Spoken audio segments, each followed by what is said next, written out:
Here's the topic. Live every moment of life as if it's for the first time. And the key lesson reads, any lingering form of painful psychological resistance to some unwanted experience of life is the unconscious rejection of spiritual atonement. Wednesday discoveries, if you've never been with us before, Wednesday discovery meetings are a way in which I deliberately address a particular topic so that in examining it, I'm able to bring in the audience here and those of you joining me from wherever you are, that we might look at something together. And that in looking at it together, we might discover that we have far more in common than we would ever believe were true. And not just common in our experience of what we'll talk about, but in common for the fact that our consciousness, which is the basis of our present experience, remains very much in charge of that experience, which is we're going to look at today. And I want to put into context something that's very important before I begin. No matter what it is that I talk about, it begins in the same place and is intended to end in the same place that it begins. And that eventually we might see, as I talked about over the weekend when we had our weekend of wisdom based on the all-seeing eye, the understanding that we're in this life, this very moment, as is true of every moment, that we might experience something that, as far as I know, only human beings are capable of experiencing. And that is that sudden transcendent realization that it is possible for me to see something about myself in any given moment that I had never seen before, even though I had been in 100,000 moments just like that. Which means, well, I'll tell you a little story. I have two stories to set the stage. Here's a couple men, and they both walk to work because they are within a mile or so, and it's a lot easier, better for them as human beings, of course, the planet, to walk whenever they can. And the one man, we'll name him George, meets Saul about 3/4 the way that Saul walks before he meets George, because Saul has a longer walk than George does. And in this particular day, George notices that Saul isn't as talkative as usual, not as gregarious, his usual character. Always talking about the important things at work and all of the things that they're doing where their team will get the bonuses and the things that men and women are involved in this world. Their very common experience of trying to create for themselves from the world essentially that they have imagined and that they have moved into as the basis of their fulfillment. But for some reason, Saul is not very talkative. And finally, George says to Saul, I don't want to pry. Did something go wrong? Did something happen? And Saul, really unsure about how to broach the topic with George, says, no, it's not that at all. Well, would you mind sharing what it is? Saul says, well, it's going to sound silly. He said, I've been walking this particular mile to work for, I guess, maybe 2 years now. He said, and today, while I was walking, I looked up and I saw this absolutely magnificent magnolia tree. And it was in blossom. And I could even smell, he said, these lemon-like blossoms on this magnificent tree. And George says, well, I don't understand. What's the problem with that? Saul said, that's what I'm getting at, man. I've taken that walk for 2 or 3 years and I've never seen that tree. How is that possible? And you see, Saul was in the midst of an awakening. an experience that suddenly something in him became aware of something that he had walked by for 100 years and never seen it and never had the experience of that sight of that tree, the beauty of that experience, the unity of that experience, the gift of being removed from the world that he was in the moment before, when his eyes laid sight on what it was that gave him the experience of that beauty, instead of him realizing, which is the topic tonight, that the sum of his experience for the whole of that walk was what his mind was attending to: his work, his possessions, his problems, his relationships, so that all he ever experienced the whole time was himself, and taking the experience of himself to be the whole of the experience possible. Dear God, help us. You don't know. The whole of your experience of life is you wrapped up in thoughts about yourself and what you call your life, so that you're missing the experience of life, because you're forever having life experiences predicated on where your mind places your attention and what it causes you to react to and then try to resolve in the world around you, so that what? So that you can change an experience that has never changed. One day, by the grace of God, and I know some of you have had this, you wouldn't be here. The numbers involved in this work always dwindle. They always dwindle because at a certain point, a person actually starts to realize that, just like Saul, sweet Jesus, my whole life I've looked out at this world and I've never seen anything other than the way I experience it. And then suddenly I realize there's another sight, another order of awareness that not only momentarily unites me with something that I've never seen before, but at the same time that it unites me with something I've never seen before, I'm given the experience of something I've never had before. And then what's remarkable about that is that in the moment when I actually experience something that I've never seen before because of what I was busy experiencing in my mind, I realize there's a completely different order of consciousness available to me. And it's always been there. And the beauty, the unity, the holiness of that moment, where there is just that which one is seeing and the beauty of the being connected to it, that had no worry in it at all. I wasn't thinking about anything at all.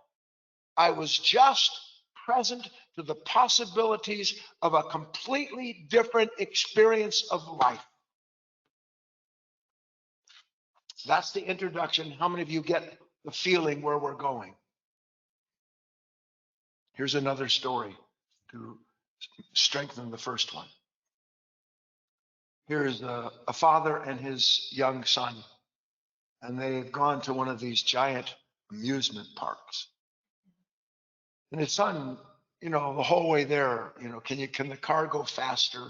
I don't know if you remember things like that, but it was the longest drive in the history of humanity when you were getting ready to go someplace where you were going to get to go on certain rides. Do you remember that at all?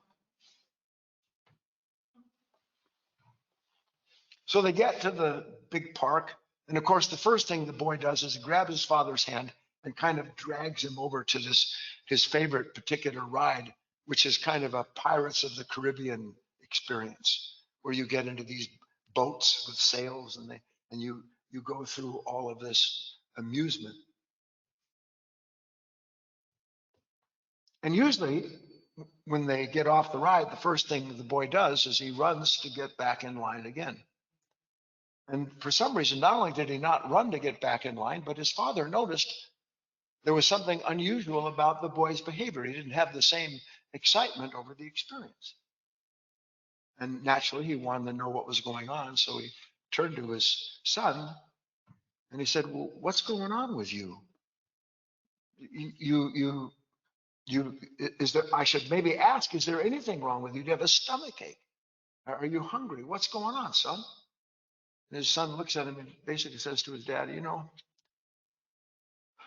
I don't really want to go on that ride again. Shocked, because that's all he's wanted to do for the last 3 years since he was first old enough to get under the bar that lets you go on the pirate ride. He said, what do you mean you don't want to go on it? It used to be your very favorite thing to do. I know, he said, but it's just not anymore. His dad goes, well, what happened? And his son said, it's hard to explain. And dad says, please try. His son looks at him, and as best he's able to explain it, I'm using language that the boy wouldn't use. He's not sophisticated enough to be able to express what I need to express in a few words. But basically, he says to his father, you know, for the first time, although it's been there all along, I saw something that I just never saw it before. I don't know why. I just never saw it before. Now he's piqued his dad's interest. Well, what is it that you never saw before, son? And standing there, instead of having run to the deal, he looks, points to his father, says, look. Dad looks to the exit where they just got off. Son says, look, right there. He said, where you get off the ride is right around the corner from where you get on it. Where you get off the ride is right around the corner from where you got on it. His dad says, well, I don't understand. He said, you have to understand. It means you're not going anywhere. You didn't go anywhere. I don't know if that falls on you properly. Did the boy do anything of his own? Or did suddenly something move in his consciousness and created an awareness where in a split second he outgrew the pirate ride? And he outgrew the pirate ride because in his young mind, his experience always told him he was going somewhere, going through something, and then he got to go there again. And then he realized what? He realized he never went anywhere because the on-ramp is not separate from the off-ramp. That's the way we experience life but don't know it. I'm going to ask you some questions. It's kind of the kind of deal where we talk about things and we're going to go through it together. Take a nice deep breath. I hope that you will take this particular journey with me. Will you? Ready for the big question? I want it to sink in. If you were a flower pot, I would water you for about 10 minutes with this one question. What's the point of any experience that carries us right back to where we started? Isn't it amazing your whole life you've never asked yourself that question? What is the point of any experience that takes me right back to where I'm hungry for the same experience and then refuse to see, as I don't presently, that every time I go through that experience, I come back and just do it again and nothing has changed about my consciousness? I mean, look, I'll say it again. What's the purpose of experience? Is it just one big ride on this planet? Apparently. Because you would think, would you, that experience should mean that somewhere along the line, I grow out of that experience. And isn't that what life is meant to be? Is a consistent transcendence of whatever the part of us is that's so interested, so drawn to the experience. And we're going to get into this in a moment. I'm going to bring you into it. So drawn to the experience of worrying. How many worried experiences have you had in your life? Can you count them? And how has it changed you? It doesn't. You just get off, get back on. Ride, get off, get back on.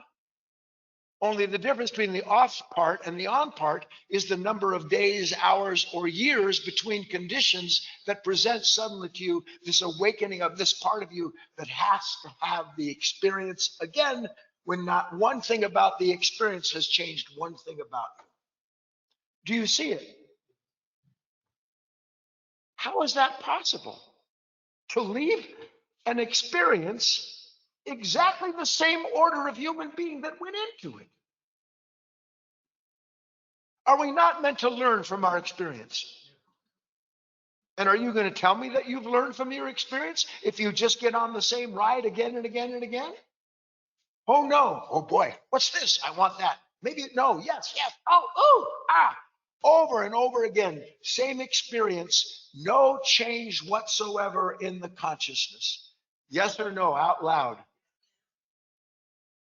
We cannot separate how we experience any moment, not just the quality of it or not. We cannot separate how we experience any given moment from what?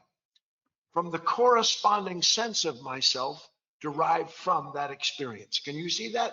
That my experience of any given moment is absolutely synonymous with my sense of self in that moment. Yes or no?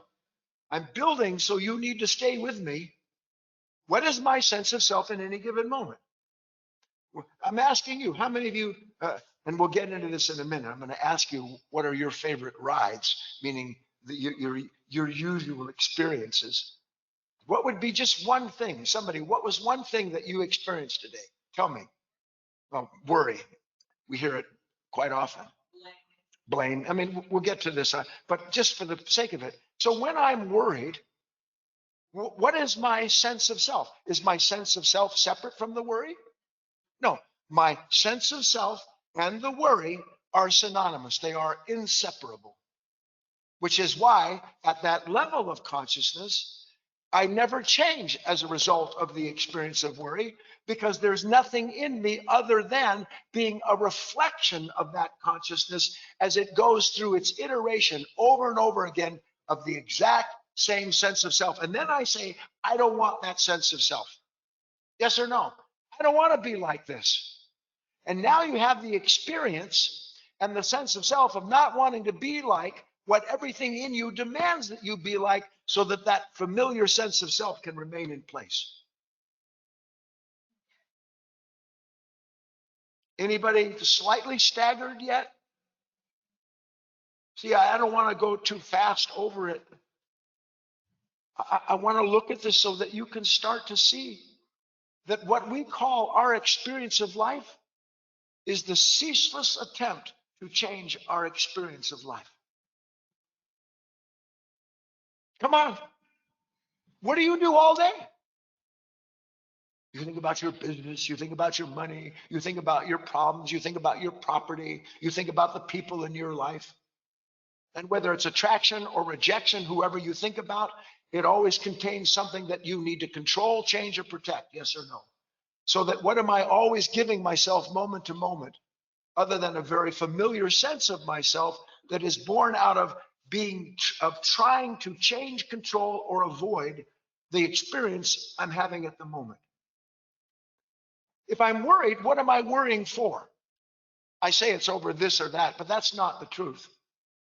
What I'm worrying about is how what may happen to something I'm identified with may impact my identity.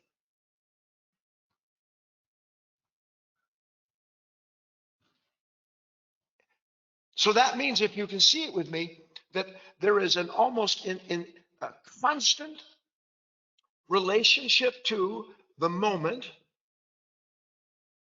that triggers the reaction in me.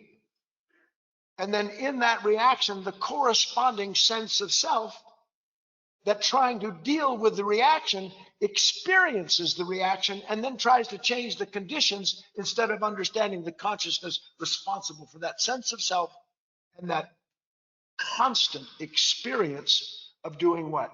Because we're going to look at this more in depth on Sunday. This is part of the continuation of these talks that I've been giving on the all-seeing eye.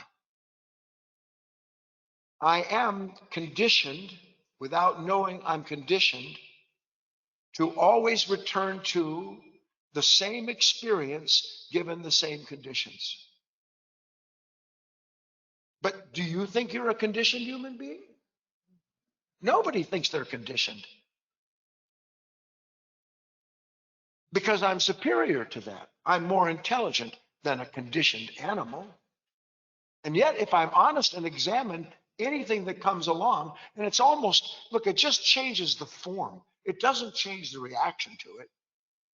Yesterday it was this, today it's that, tomorrow it'll be the other.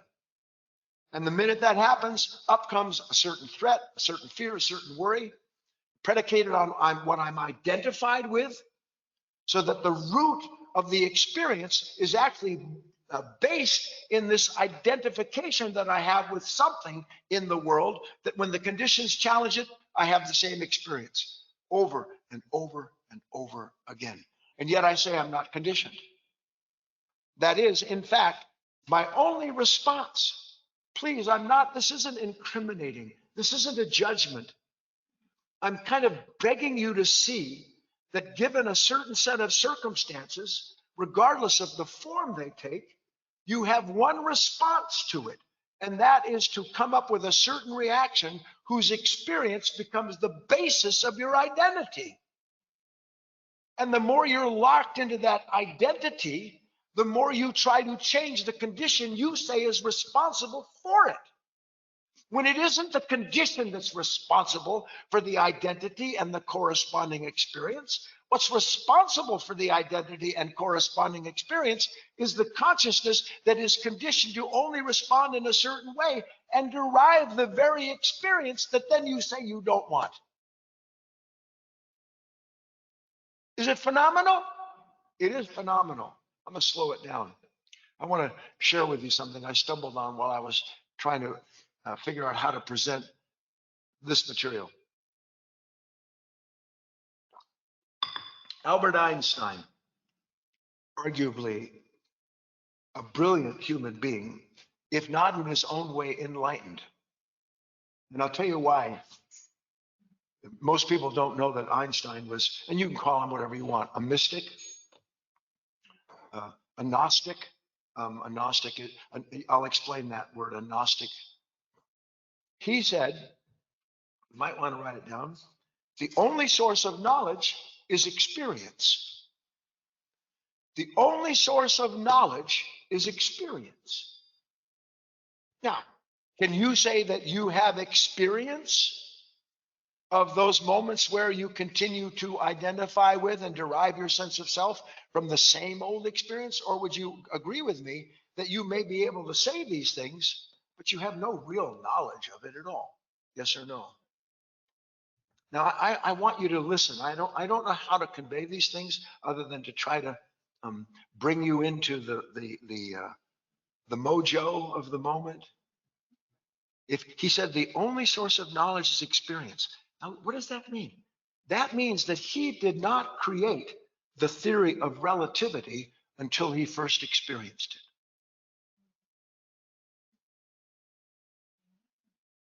One of the greatest of all theorems, still proven today. He did not create that theorem until he was able to experience it. So he experienced relativity. He actually experienced, that was his experience. And that experience that he had, that then he brought into this world in form, in math, in ways that would be able to be relatable to other human beings so that they might understand the astounding, impossible to figure science behind something that has been responsible for most of what we call physics in some level. Are you able to feel that? See, when this was coming to me, I thought, what an unbelievable thing. But then you can see it if you look at it properly. Every man or woman who ever brought anything true and objective into this world brought it into the world not because they imagined it. They brought it into this world because first they experienced it. As Christ experienced, for instance, the Father, and that he was in the Father and the Father was in him. These aren't words that were sent along, although now we're so brainwashed by them, God help us. We can't begin to understand that idea was that first it was present in consciousness. First it was a reflection of reality received by a completely different order of mind. A completely different order of mind, in which, in that revelation, it was suddenly recognized, this is already a part of what I understand. I'm already a part of the cosmos. I'm already a part of that magnolia tree. Because when I see the beauty in it, the beauty is not just in the tree. The beauty can't be separated from the consciousness that has the beauty in it and recognizes it in the form of the tree. Do you see it? I just love that so much. He saw it in his consciousness before he began to describe it and define it so it could be communicated. That's what any true teaching is, by the way. It is a relationship between two human beings who are looking at something that one does not see that the other does. And in the revelation of what the other sees that the other doesn't, might be able to see what they haven't seen before, which is the proof of an all-seeing eye, the proof of another order of consciousness that already holds within it the theory of relativity. Every law that was ever made, as above, so below, as within, so without. All of these things correspond to the fact that at any given moment, because of the present level of consciousness we have, our experience isn't of the world that is revealing to us through another set of eyes that were intended to look at life through. It's revealing to us all the time, but we never see anything except for what? I see what I'm experiencing. I see what my identity is derived from it. And my identity is already connected to all of the associations that it has. That's just going to run me through that experience until I get off the ride and then get back on it. See, and then I looked up the definition of the word experience, which is beautiful. And then you'll see how it connects. Experience means to undertake or to undergo in the physical world what it takes to be skillful doing it. So experience leads to skill. But we're not talking about the physical world. Einstein wasn't talking about the physical world. We're talking about that which underpins the physical world. So spiritually, experience means to do what? It means to become whole. That's what experience is for. It is to become wholly free. Through what? Through atonement, through the union of this consciousness, the observer with the observed. That's what experience is meant to do. Can you see the difference between your experience now every day?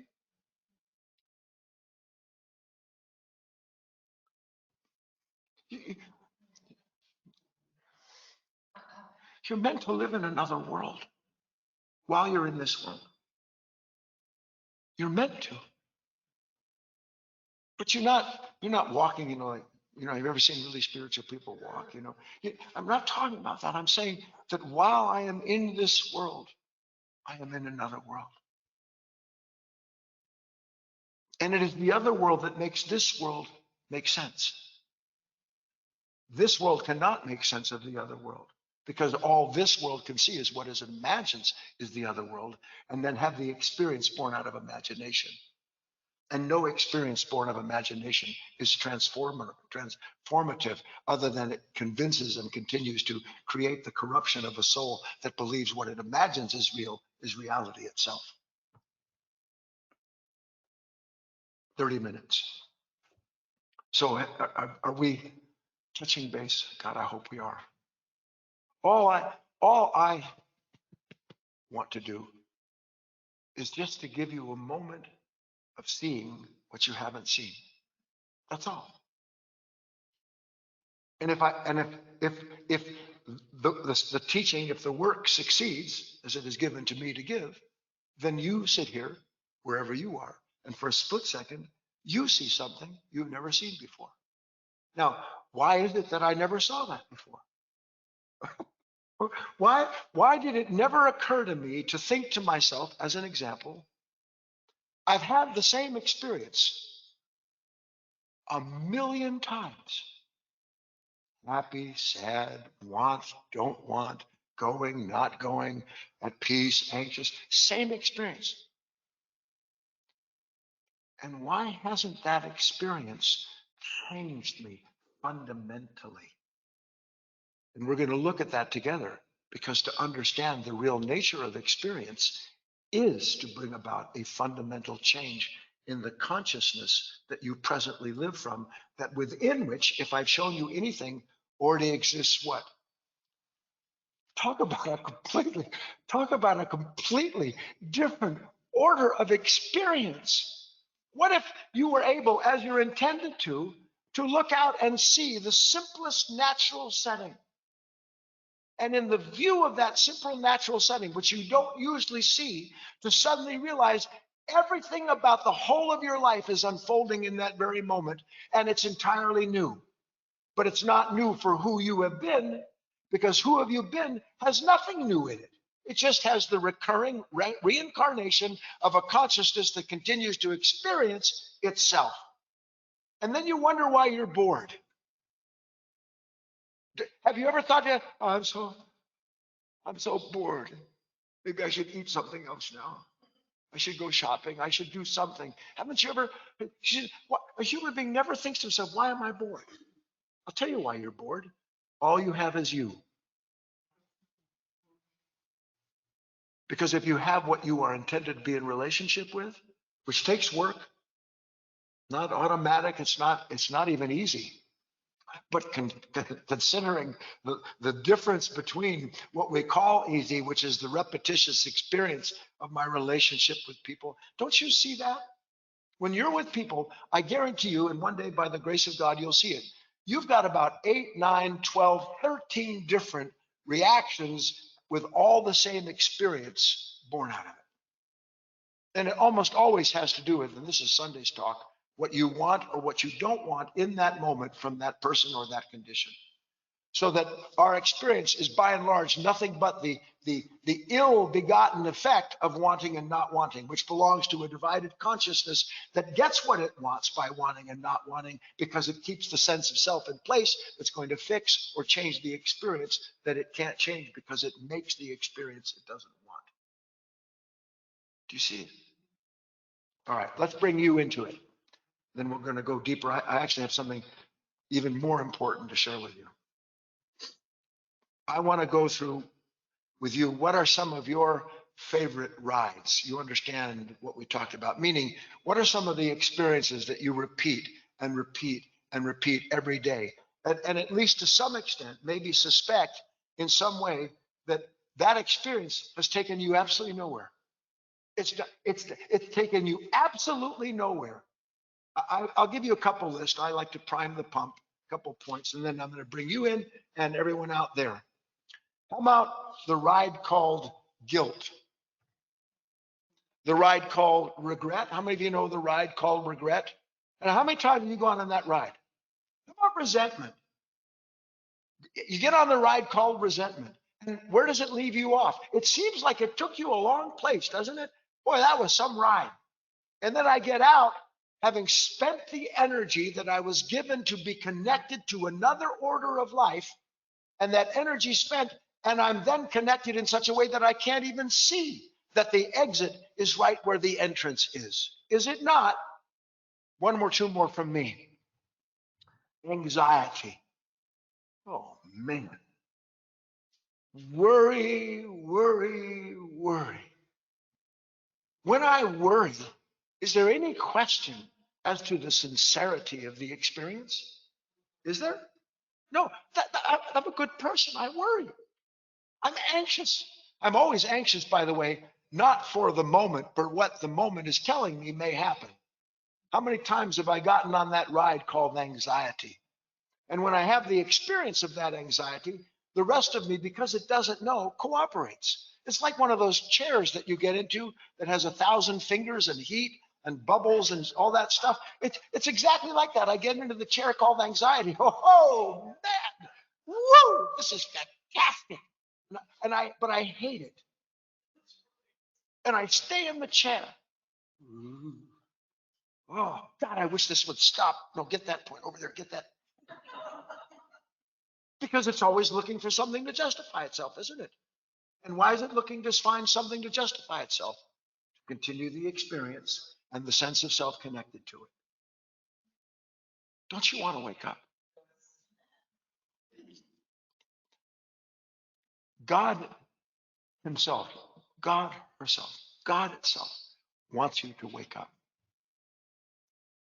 Now, if it's true, and I tell you it is, then something seems to be interfering with it. But can anything really interfere with what the will of the divine has in mind for these children, what we call ourselves, these human beings? Yes or no? All right, so let's go to you. How many give me a ride? Mike, give me a ride. Oh man, I can't wait to be nervous. Chica! Rushing. There's nothing like the ride of rushing. I can do it in my car. I can do it standing, drinking coffee. I don't have to go anywhere at all to rush, do I? The experience is with me. I'm always rush, rush, rush, rush, Terry. Oh man, the ride called judging. I am a I I own the ride called self-judgment and the judgment of others. Barbara. Oh God. I got nothing. I'm so far removed from any chance of ever awakening. I don't know why I even bother. Oh, I love that ride. Oh man, Ellen. Oh, Ellen's favorite ride next to guilt. I'm. I, I don't want to. What? I love it. I love. Can you see? You have to love an experience that you keep giving yourself. Patricia. Oh, big one. I am a master of expectation. Everything about me is set up to get to a place where I become and finally realize what it is that's going to release me. From what, by the way? What do I want to be released from? What's that ride? I want to be released from the pain and the fear that what I expect may not come to pass. Do you see it? That's my experience. That's why Christ said you can't serve two masters. You'll love one and despise the other. Some more hands. Oh, I'm not even looking at my board. I got so excited talking to you. Oh, my, that's a big list. Yes, Jane, that's a big one. The ride called arguing. We got the neighbor. Denise, the ride called impatience. Isn't that a big one? How about the ride of attacking yourself? If you're not impatient with someone else, certainly you're impatient. And there's another ride, frustration. I, isn't it a contradiction? I hate frustration and I can't wait to get frustrated again so that then I can get off the ride by figuring out what has frustrated me when the only thing that's frustrating me is my sense of identity predicated on what I'm giving my attention to. Envy, right? Frustration, discouragement, approval from others. That's a big ride. People ignore me. When people ignore you, what happens if someone doesn't give you your proper due? What happens? Come on. I'm on a great ride here. I can think about what's wrong with you, and then I can make plans for another park where the ride will be different than that. Debbie. A distraction as a form of ride, of course. Patricia, again. Huh? Fear, huge. Wayne. Hating myself. What in the name of God is wrong with me? What is wrong with me? And by the way, you can't think to yourself, let alone judge yourself for what's wrong with you without unconscious comparison as to who and what you think you should be. So the ride is always fueled by this kind of comparison. Let me go to the board. Joan, I'm getting old and can't do what I used to be able to do.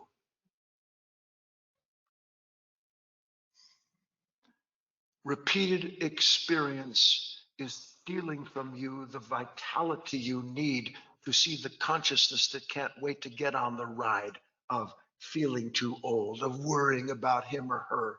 You have something else that lives inside of you. And if you can hear this, this is why we have these talks. Then you actually can recognize, of course, I mean, how could I not see that everything about my life every day is just one of a dozen different experiences that rotate like some dark merry-go-round at some horrible amusement park called my consciousness. Over to the board. Resistance, yes. Tracy, self-pity. I'm afraid to do. No, you're not afraid to do, Roger. What you're afraid of is what you will meet if you attempt to do. So your experience is always one of not being willing to see the truth of yourself. And that's where that experience goes round and round. That's what reincarnation is, by the way. Loretta, self-condemnation. We got that one. Sharing, criticism. Yeah, indecisiveness. All right, one more, Cherry, and then we go on. a sense of inadequacy. All right, so we went through a pretty long list here, didn't we? Did anybody come up with an experience that isn't one of yours? Yes or no? So how can we all be at the same amusement park? I'm asking in earnest. How can people from all over the world, Switzerland, France, Brazil, Berlin, how can we all have the same experience and not know that we all have the same experience and that the experience we have does nothing to change us? And don't say, because I never hear say, I learned from my experience. Learning is not you thinking, I don't want to go through that again. That is not learning. Learning is not you thinking, I don't want to go through that again. That's the antithesis of learning, because resistance proves you learned nothing. Whereas on the other hand, if like Einstein or any of the other great masters, teachers, the artists, what do you think it is when you see these masters? What do you think you're experiencing? What is it that's so attractive about them? Is that they actually have a foot in another world. And they bring from that other world something that you recognize, even though it seems to be from another world. I can feel that. I actually understand something of their experience. And then the worst thing that can happen is that that mind then thinks to itself, well, I should be like that person. Sweet God, don't want to be like anybody. Because then you have the experience of what? Of imitating and then falling short in imitation and then judging yourself for falling short. And you have the experience of an unending sense of loathing yourself for not succeeding as you imagined you should. Everybody still following? We got to make a transition because this is the part I wanted to get to. First, we have to set the stage. Nice deep breath. Let's all get settled. We can see if we've described anything before we can have anything that allows us to experience life as new. Before we can have anything that we experience as life as new, we're going to have to see life through another set of eyes. Did we not prove that? Because the way I see it now is the reincarnation of that consciousness and its repetitious experience. Reincarnation for all intents and purposes. So if that's true, then we have to gather some facts. Now, take a nice deep breath, get some oxygen up to that brain, get your heart moving, because I want you to follow what I'm saying. See it. First, what we know. As goes my attention, so comes my experience. We know that's a fact, yes? But the next leg of that understanding is as follows. As goes my experience, so comes my sense of self in that moment. As goes my attention, so comes my experience. We get that. But what we don't see, that as goes my experience, so comes my sense of self. Now, you still with me? If we actually understand that our sense of self is not only inseparable from what we attend to in each moment. You got that much? My sense of self is inseparable from what I attend to in that moment. And if that's true, then how do we see this correlation? What is it in me that gives my attention to what I derive this experience of myself that just goes round and round and round, the same ride? Why would I give my attention to anything that ensures that I never see anything new about myself or life? Just the constant confirmation of that sense of self and its experience. Are you able to follow the question here? Because this is so important. I'm in league with something that sells tickets to a ride and that drives the machinery behind it. And then when I buy the ticket to the ride, meaning I give my attention to this habitual reaction, I find out I just got off the ride where I got onto it. I want to ask you a question, and I better keep going here. I'm going to run out of time. What do you think happens to a human being that has the same experience over and over and over again, and then has the same experience of justifying that experience so they never have to see that they're having the same experience again and again? What do you think happens to a human being like that? It is the path to death. Not one new impression enters them. Not one revelation, which is the whole purpose of our life. To be in relationship with a consciousness intended to constantly reflect what the new conditions create in a consciousness that then experiences itself anew because of those conditions. And I know we don't see it, but I want you to. There's no moment in existence that isn't new. Now, that's kind of in contrast to the way we say things, isn't it? Yes or no? I want to see new things, so I imagine new things, and then I have the imaginary experience of being excited. I'm going somewhere. I just made some money. I've got more than I did before. Is that a new experience? Or is it just the indigestible repetition of a consciousness that keeps feeding itself what never satisfied it or changed it, so that it believes the more it can take in, the better experience it's going to have? And does that experience change? Or do I have a more and more bigger appetite to somehow get some new experience? I was thinking about, I better get there. I don't know why the name like John Muir. How many of you know who John Muir was? Most of us do. John Muir, if you're not familiar, was an explorer, probably the first environmentalist or one of them in the, I guess, 1800s. You know, he explored, and he went out, and he had this very contagious, and one day you'll understand why I use that word, because certainly, you see, you're meant to be the John Muir of your own consciousness. That's what you're meant to be, like a Henry David Thoreau. I want to experience life directly, not experience it through the conditioning of my consciousness, not through the culture that tells me what the purpose of this life is. I don't want anybody to tell me the purpose of life. I want to experience it directly. To directly experience the purpose of life. That's why you're here. So what was it about these men, these women, whoever it may have been? How do I say it? Why would any of us, assuming we do, and a lot of us don't, this is lost now. You have no idea what's happening. Why would any of us want to venture into what we would call an unknown place? First, physically, just physically. What is it about? Have you ever watched these guys, listen to them, read for yourself? Why do I want to go into some unknown place? Because if I actually go there, I'm the first one ever to see it. I'm the first one to see that. I don't know if you can make the leap with me. When you see something about your own consciousness, you're the first one to ever see it. Even though others may have, in quotes, seen something similar, you have gone into a place where for the first time you are in a world free of familiar experience. Free of familiar experience.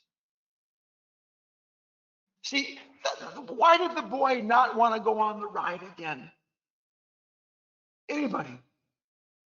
It was boring. And it was boring because he saw the whole of it. That this is where I got off. I'm getting on in the same place. So the idea here is that there is a natural hunger in the soul for the very thing that most of us don't want. We want familiar experience, do we not? Isn't that what expectation is? That I will have an experience that will be familiar along the lines of what I want. That's called death. Sure, it confirms for a moment and brings this confirmation about who I am and how things should be, but at the cost of that is too large to imagine. I don't want a familiar experience. One day that will resonate in you. Why do I want the familiar experience of being angry again? How many times have you been angry? Can you count them? Has it changed one thing about the expectation that's denied and the frustration that comes up? I don't want the experience of feeling lonely, left out, of judging myself. I don't want it again. But that's all my present consciousness knows how to do, is to continually repeat over and over again, thinking about conditions that by and large it imagines the meaning of any given moment, so that in imagining the meaning of the moment, it can begin to feed itself the usual experience to those conditions. You see it?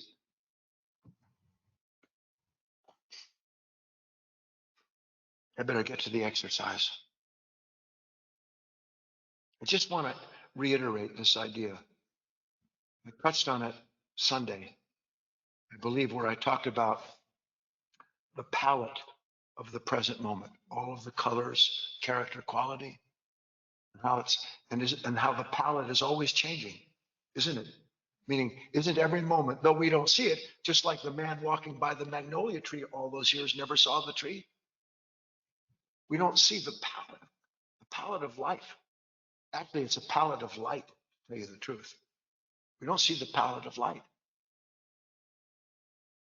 Because if we were able to see the palette of light, and we understand that what good is this palette of light, of color, of quality, without some canvas, what we call the canvas, upon which it plays itself out, a screen as much as a canvas. And if that's always changing, and it always is, that means that the canvas or the screen upon which all that is moving onto and through, that means that canvas, that screen itself is always being renewed, is it not? Can you see that with me? And if that's always being renewed and I am present to that, then am I not always being renewed? Is not my experience of any given moment inseparable from the marriage of the observed and the observer? And what comes out of it is what? Renewal, rebirth. In the truest sense of the word, rebirth. And the rebirth is the realization that who and what I actually am is inseparable from the marriage of what is the will of heaven and the will of earth. The unity, the atonement. Remember what we said about the nature of experience? The nature of experience is atonement. Can you make the leap with me? That is the nature of experience. Real experience. Where for a moment, there's no me that this is happening to. There's no me that is looking at this thing and judging it and giving myself the experience of judging what I ought or ought not be. There's just the renewal, the refreshing, even difficult sometimes as it may be, realization that I am made to be new. I'm made for that. And in the realization that I am made to be new, what's involved in that experience, to use those words? That creation itself is always renewing itself, and I am not apart from creation itself. I am. Real I am has nothing that looks at experience and judges itself. The all-seeing I, what we've been talking about, is what? Getting to the exercise now. It is the sudden awareness of a consciousness that couldn't see itself before. Isn't that a new I? Isn't a suddenly being able to see something that I was blind to, and I was blind to it because I was identified with it? And if I'm blind because I'm identified with something and I don't know that my experience is inseparable from that sense of self, then I'm locked in that world, am I not? Until suddenly, by the light of something that I can't bring by myself into myself, boom, I see it. And then I see, how can human beings live like that? Because, well, obviously, just like you lived like that your whole life, where the sum of your experience is nothing other than sinking into a consciousness that can't wait to relive itself and then resist what it gives itself to live. It's breathtaking. Let me get to the exercise. It's predicated on a question. Nice deep breath. A couple more minutes. To dream on or to do the work of self-awakening. To dream on or to do the work of self-awakening. What is self-awakening? Can self-awakening be separated from this idea of self-renewal? Or is the renewal of self the awakening of the self that's renewed? You understand? So I'm going to call this the one that can see the two exercise. The one that can see the two. Now, what does that mean? I have to tell you something a little personal, and I better get going. I don't want to go too long, but to me, it's so important to share this. I like golf. I like golf. Golf doesn't like me, except occasionally. So try to see this with me. The experience of Guy is that he alternatingly, please keep in mind that I'm able to see this so you understand. He alternatingly is excited and loves golf. And then if golf isn't good to him, he didn't get enough sleep, he doesn't feel right, something happens, then he doesn't love golf anymore, does he? What does he do?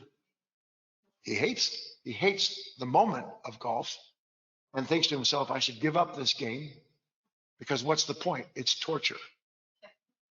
Please just follow. Now, try to see this. There is the experience of that consciousness as the conditions that are familiar and the conditioned consciousness plays itself out, that is this experience of want, not want. And every experience predicated on want, not want, is a ride that goes back to want, not want. Period. End of story. So there's no possible new experience in want, not want. Is there?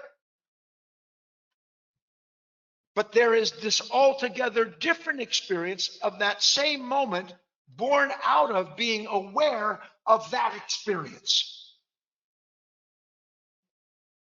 In a moment, one is no longer the conditioned consciousness repeating the experience it gives itself. Instead, suddenly there is a new seeing of that consciousness where one recognizes this experience is built into this consciousness. And as long as it remains the I, the self that sees and knows life, there will be no escaping it, because what it does is repeat itself. Do you understand? The experience of yourself, and then the experience of seeing the experience of yourself. The experience of the frustration, go through the list. The experience of anxiety, the experience of fear, the experience of jealousy, of self-pity. Can you see that as long as you have that experience the way you do, the only thing you know to do with that experience is wish you weren't having it? Yes or no? So that means it does what? It just reincarnates. But you are created to be able to be the witness of the experience that consciousness creates. That's another I that lives above the consciousness that cannot see itself.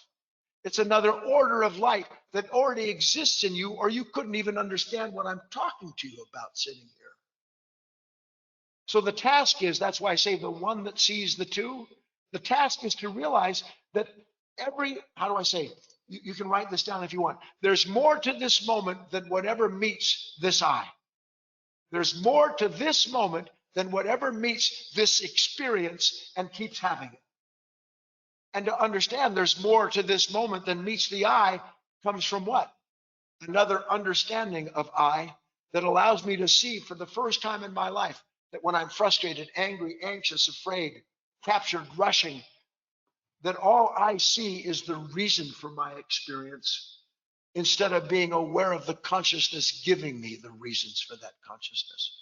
That doesn't mean the experience goes away. Patricia and I were talking about that today.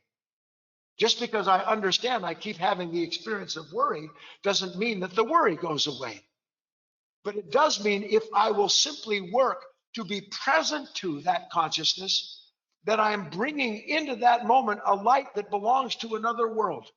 It's a form of gnosis. It's actually a form of entering into an understanding that what I'm understanding and experiencing is not the only understanding there is.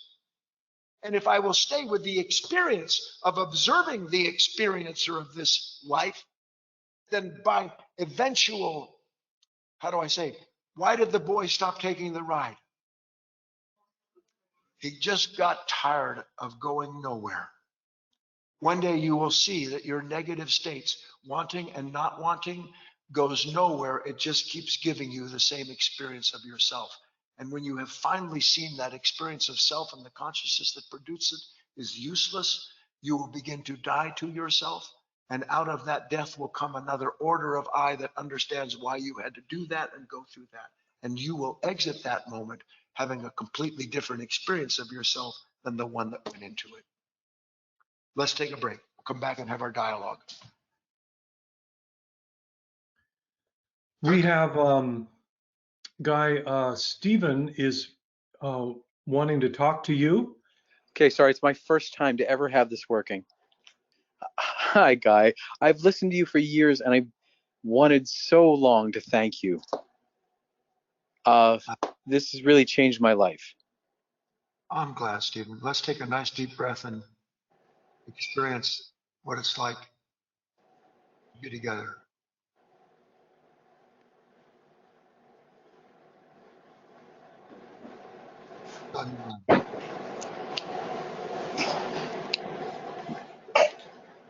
My questions are twofold. Yes, sir. I wanted to first ask, I was really excited the other day because I was in the middle of listening to someone get really negative and it started to get me really negative, but I caught it and then it went away. And I was like, uh, am I trying to catch both sides of it, the wanting and not wanting?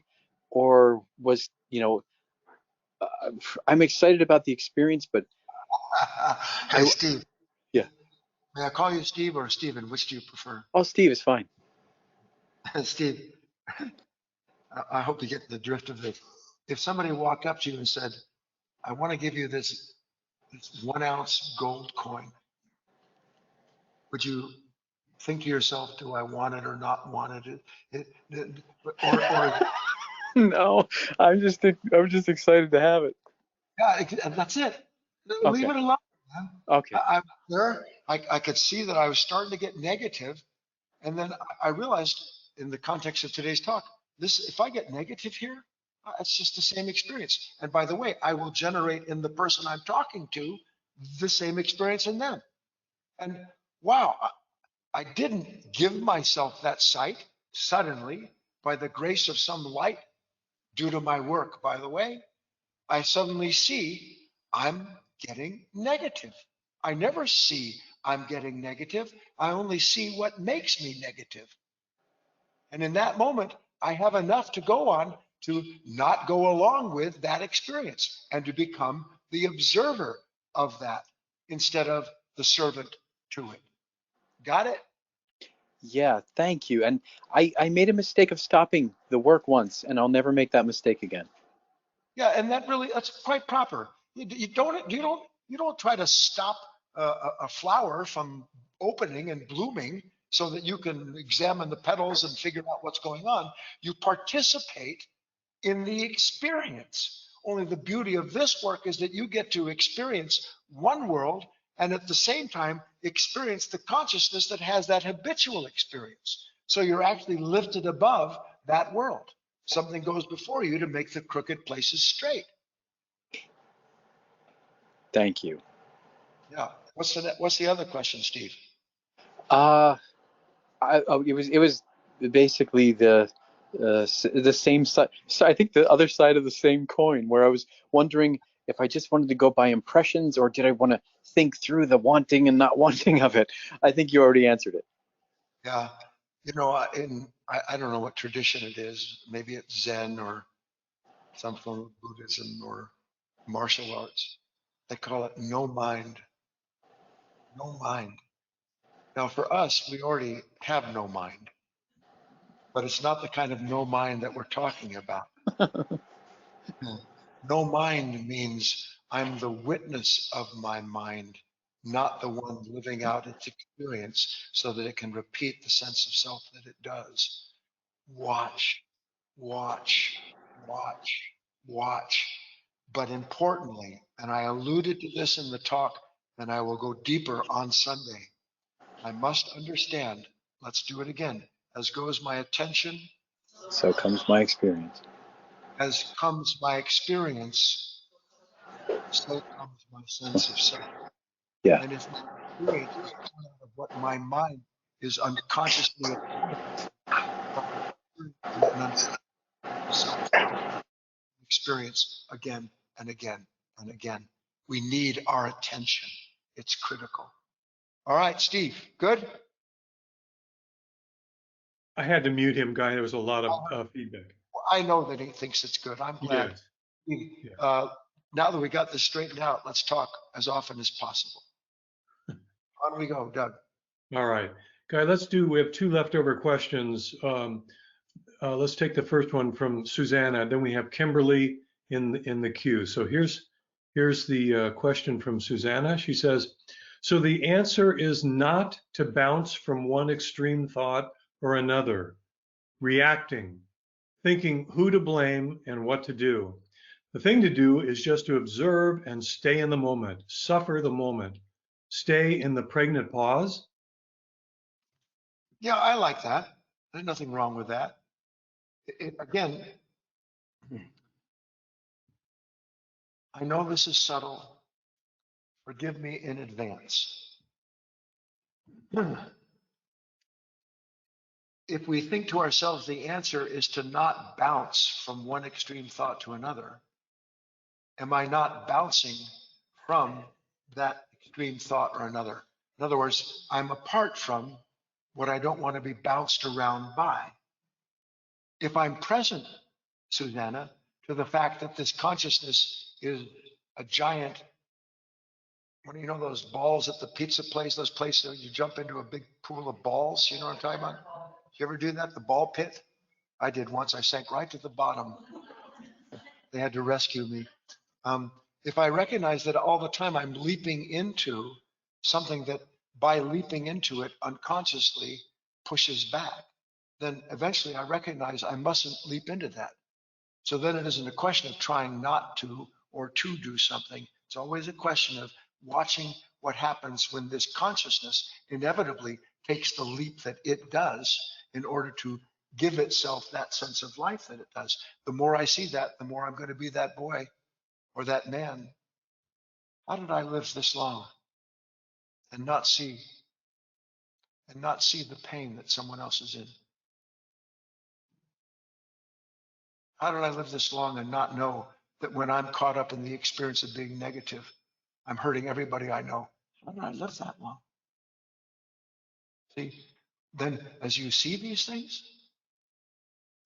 you realize that experience that I've had and been and done all these years, it's taken me nowhere. It's dragged me down and everyone else around me. I'm not going to go. I'm going to go find that virgin territory, that place that I've never been before, so that the experience of watching myself, wanting to have that experience, is that not a territory I've never been in before? Yes or no? New territory. On we go, Doug. All right, Guy, let's go next to Kimberly. Hello? Hi, Kimberly. Hi.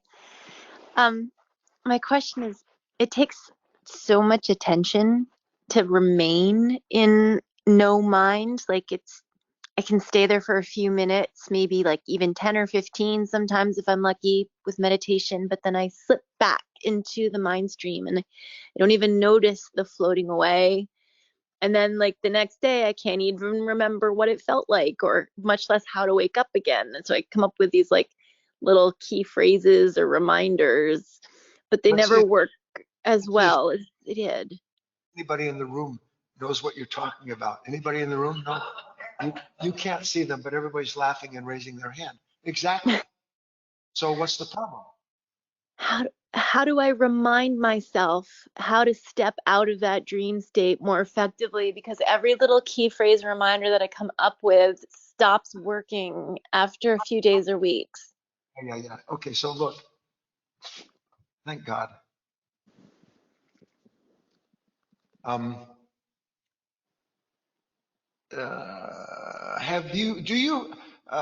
do I say this? Do you have to remind yourself Not to go looking for mountain lions? No. Why?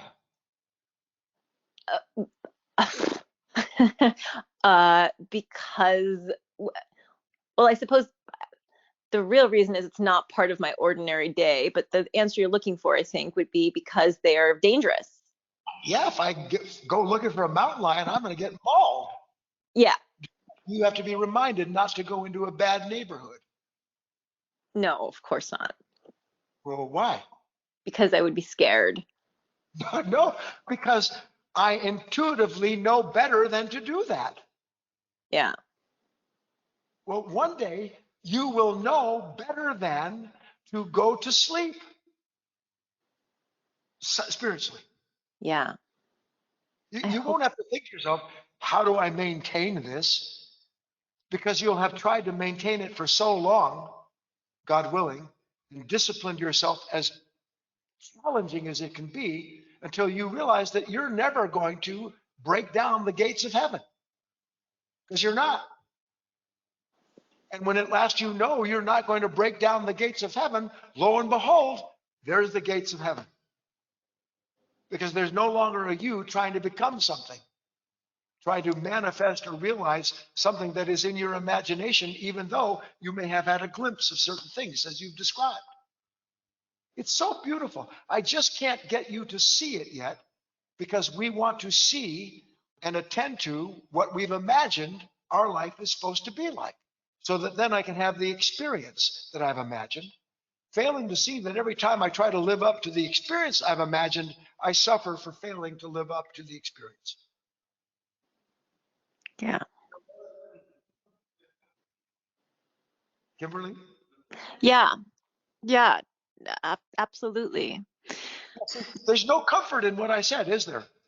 I'm looking for guarantees. What I want to say to you is, wait, can you promise me that this is going to work? I know that's ridiculous. Just $49.95. Yeah. Not, yeah, I know. It's Listen to me. hmm, You just can't find it yet. But you've had indications. The divine has made a promise to all those who promise themselves to that realization. If it weren't so, there would be nobody that would ever be realized.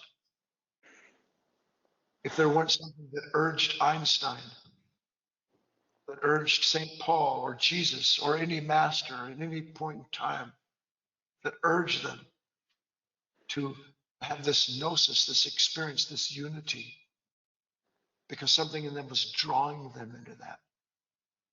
When you understand that something is drawing you to find the truth, then you'll yeah. one day realize that what draws you to find the truth is the truth itself. And at that point, experience changes because you realize that if you're willing to do the work, everything leads to a new experience, a new understanding of this consciousness. And when that happens enough, you realize that's what real life is. Real life is the revelation of our ceaseless possibility of being reborn in every single moment. And I didn't create it for myself. I can't make it happen, but I can participate in Yeah. Thank you. it. Okay, let's go on, Doug. All right, we have one more leftover question and another written question from Tony. But this one is from Lorna, and she says, Sunday you talked about a palette and canvas, and that as we become more aware, we see that there are many more colors on the palette for the canvas. Jane asked if we were the canvas, and you replied yes. But aren't we the painter? The mind sees and the consciousness, I think she means consciousness, interprets what to put on the canvas. As the conscious becomes more aware, the mind sees more and adds more colors to the canvas.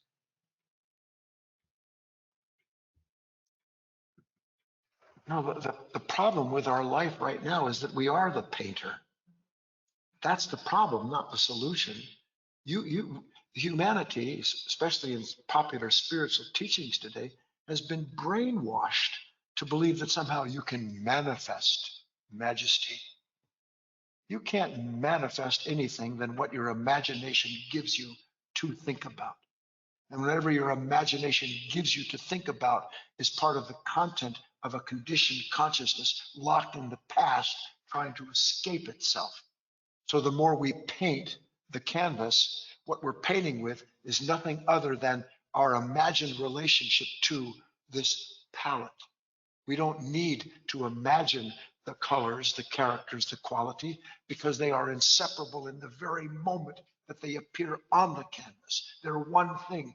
God is painting his life in this consciousness so that we might have the revelation of something divine doing so, and that we are part of that creation. That's a completely different take.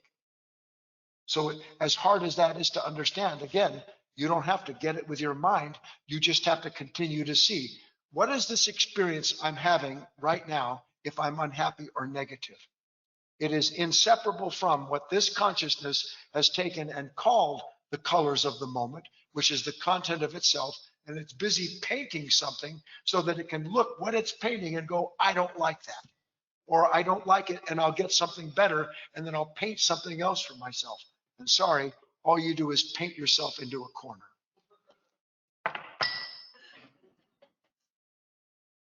That's what that consciousness does. On we go. Great. Thank you, Guy. This is a question from Tony. She says, Guy, do you think every experience we have is necessary?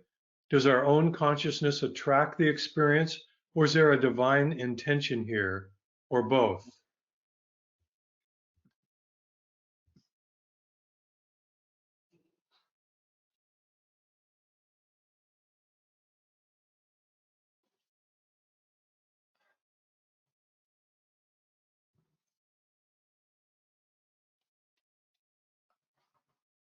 Life, real life, is the divine experiencing itself. That's what real life is. But we have an experiencer. We have something that looks at life and that decides that this is life, that's not. This is what I want, this is what I don't. And every movement of reaction towards this seamless experience of creation being revealed, that is timeless in nature, but revealed in time to a consciousness that doesn't know anything no other way than to sense it and think about what it sees. That in that moment, if we can begin to see the truth of that, what happens to me? I'm no longer interested in being the experiencer of anything. I want pure experience. Pure experience. Do you remember we talked about that? What would happen if my mind, this consciousness in its sleep fallen state, wasn't forever filtering what it says happened? When what it sees having happened is its own reaction to a condition that stirred it for a split second and brought up that identity, and then that identity experiences itself and tries to change the world around it. And it cannot do anything but continue to experience itself. Why? Because the more I try to change what I experience, the more I continue to experience the self that doesn't want the real life.